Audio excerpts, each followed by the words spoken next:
He is, in my opinion, the best pound-for-pound male boxer on the planet. He's returning to action on December 10th. We were hoping that he was going to fight this past weekend against Errol Spence. Unfortunately, that fight didn't come to fruition, but it's always great. It's my second time talking to him. It's a pleasure and an honor to say hello to Terence Bud Crawford, the pride of Nebraska. Hello, Terence. How are you, my friend?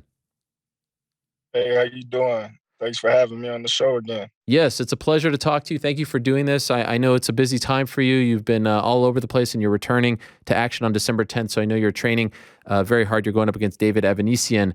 And it was supposed to be this weekend, my man. It was supposed to be November 19th, Errol Spence. At any point this Saturday night, this past Saturday, did you think to yourself like, man, I should be walking to the ring right now. This should be the moment of my career. Like, did you have a moment where you're like, shit, this should have been happening tonight? Not at all.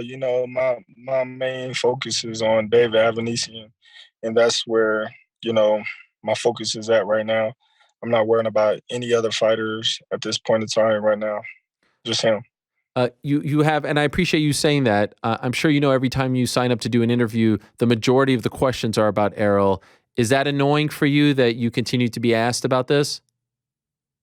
Well, at times it get annoying, but I'm prepared for it, and I know that it's coming. But at the same time, I just gotta stay focused and you know tunnel vision on the task at hand, and that's David Avanesyan. It's also interesting because you've been a lot more out there than he has. And so I feel like you're the one taking the bullets and the arrows, and he doesn't have a fight to promote right now. So I feel like he's kind of lurking in the shadows and letting you go on the front lines and, answer all these questions. That has to annoy you, I'm assuming, right? Well, it is what it is. Like I said, I'm moving forward with my career. Me and Errol, if that fight happened, it will happen next year. Um, I just don't like the fact that a lot of people is blaming me for trying to make the fight. That's about it. But like I said, my main focus is not on Errol right now. My main focus is on David Avanesyan, and that's who I'm fighting December 10th, and that's my main focus and my main priority. Can I ask you who is to blame for this fight not happening? Who do you blame? Listen, I just blame the business of boxing. That's it. The business of boxing. Do you blame yourself at all, or is it all on his team, Al Heyman? I saw your video. I saw Instagram Live. I saw the whole thing. Is it 100% in your opinion on them? I don't blame myself for not one portion of the fight not being made. It feels like you tried to do everything in your power, and especially with you not being tied to Top Rank anymore, to make this happen. And so, correct me if I'm wrong. Would you place 100% of the blame on their side of the fence? Of course, I felt like I agreed to everything that I needed to agree to. I felt like I've done everything that I was supposed to do as an independent fighter and get that fight made. So it's only so much that I can do. Was there ever a point where you thought this was going to happen? Like where you thought you were on the 1 yard line and you guys were finally going to bring this home? Like, was there a point? Because the way it was being reported was this is all but done. Internally, did you ever feel that way or did you know better? Well, internally, I felt like the fight was already done. I Wow. felt like it was to be, you know, me versus him. But as time passed, I knew that there was other plans and other things standing in the way of us fighting at that particular date. Did you feel like him and his team never really truly wanted to make this fight happen? Like they were just kind of, sending you the paperwork. It took weeks, as you said, like just all the roadblocks. Did you feel like they were kind of doing this for the media attention and all that, but truly deep down they had no intention of making the fight happen? No, I think he wanted to fight. I think he, you know, really wanted to fight. I think he still wanted to fight, but I don't know what's going on in, you know, his team or whatnot. Only thing I can do is speak for myself and my team. You mentioned that you're an independent fighter now, so you're no longer with Bob Arum and Top Rank. Can I ask, ultimately, why did you decide to go out on your own? Well, more opportunities.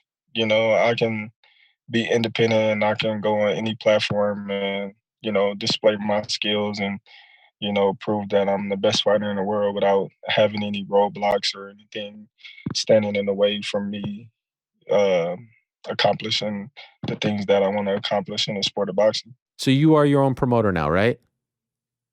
Yes. Did you consider going with anyone like, maybe the Eddie Hearns of the world, this guy, that guy? Did anyone try to give you like a strong pitch to join their stable? Well, it's one thing of joining somebody's stable, for a one fight or two fight deal, but me myself at this point in time in my career, I don't feel like I need to be tied down to a promotional company for, a number out of years or four fights, three fights, unless it's, worth my time. I remember that presser where you were sitting right next to Bob and you were saying some things that you were unhappy with. Do you feel like, do you have, I guess, for lack of a better word, animosity towards Top Rank now? Like, do you feel like they did wrong by you towards the end? Not at all. I don't have any animosity or any hate towards them. I still go to top rank events. I still go to their shows, and that's that. Business is business at the end of the day. How do you feel about Bob? Well, Bob is Bob.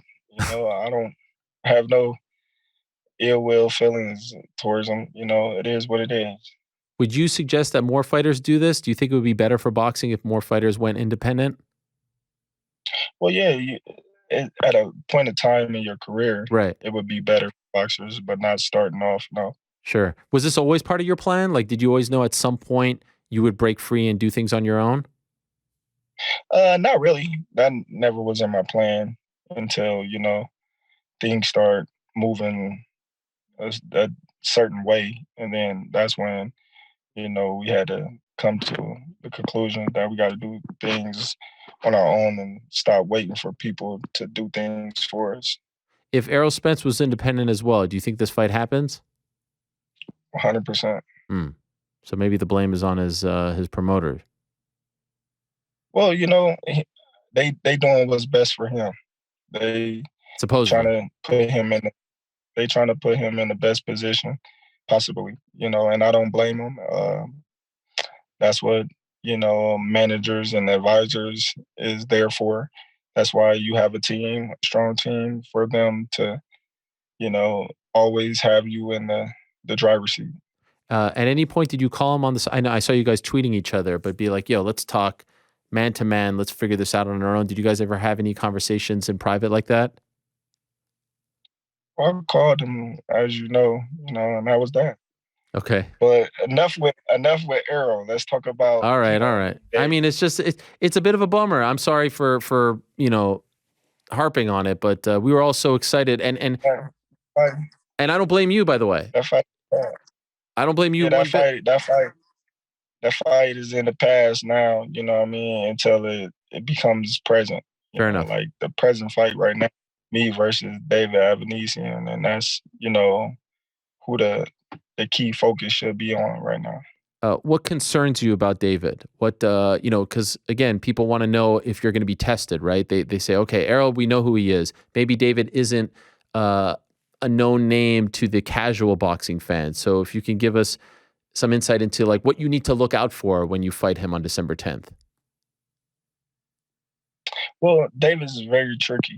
He's been around boxing for a long time. He knows what he's doing in the ring.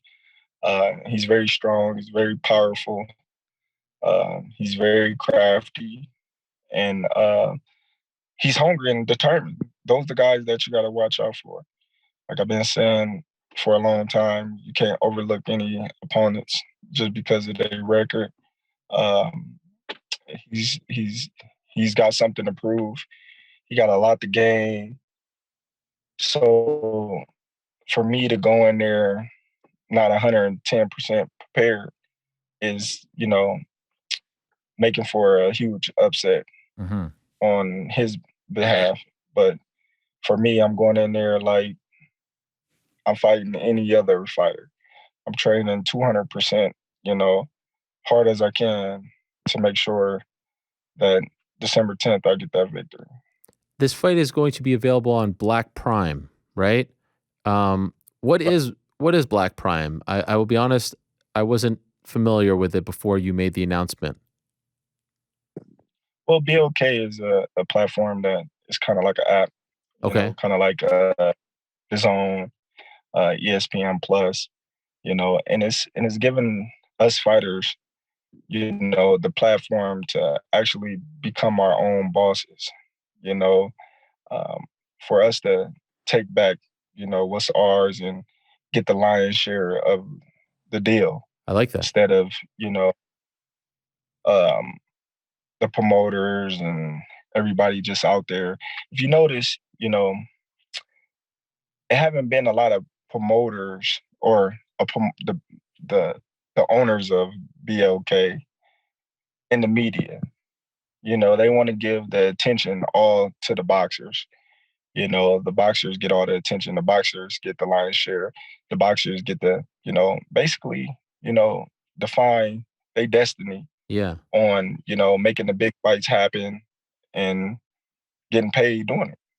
I love that. That is tremendous. And is this the first boxing match to happen on that platform or event? Yes. Okay. Yeah. Will you like the Well, I don't the I would say the biggest got it. event. All right. And did you sign like a multi-fight deal with them or is it just, one off and then we'll see what happens next? It's a one fight deal, a partnership. Okay. We're gonna see what happens, next. We're gonna move accordingly to, get this fight out the way right now and then, we're gonna sit down at the table. We're gonna see what makes sense for Terence Crawford and his career after this fight. First time fighting back in Nebraska, your home state, since 2018. Is there a different level of pressure, of buzz, hype that comes with that? I'm assuming. I mean, you could run for, you know, governor of Nebraska and win. You could run for mayor of your town and win. You're beloved there, unlike so many others. I'm wondering if there's just like some fighters don't like to fight at home because there's like people hitting you up and tickets and all that. For you, how is it? Well, it's always pressure. If you um been, reporting and, following my career, I always had pressure on my back, to display my talent against certain fighters and certain um, arenas. So the pressure, I'm used to it. I've been here before. I'm comfortable in hostile situations. So this is nothing new to me. So Okay. I'm very comfortable at this point in time. I saw on your Instagram you recently took a photo. It seemed like you had some sort of meeting with Jay Z, the great Jay Z. Could you tell us what that was about? I was just us chilling, we just talking as two brothers. That was it. Was that your first time hanging with him, or do you have a relationship with him? Oh, that was actually my first time hanging with him. What was that like? I mean, that's an icon. That's a legend right there. It was cool, it was cool. He give you business advice? I mean, that man has built an empire. Yeah, we talked a little bit about a little bit of everything, Okay. you know. Speaking of your Instagram, I saw you in a Batmobile recently. Is that yours, or was that someone? It looked like a Batmobile. It looked like something like that. You know what I'm talking about? Yeah, I think that was that's me and actually a friend of mine was out in Vegas and he took me to go see a couple of his friends' vehicles and Oh, I thought you whatnot. owned that. Nah, Nah. it's too clogged up in there. Yeah. No, yeah, it does look a little tight. It's tremendous though. You look great in it. You were also at a UFC event in Dallas, UFC 277. I saw you take a photo with another Nebraska guy, Anthony Smith, another one, Drew Dober. Why were you there? Did you go specifically to support them? Were you just in town? And what did you think of the event? Well, I was actually in town, so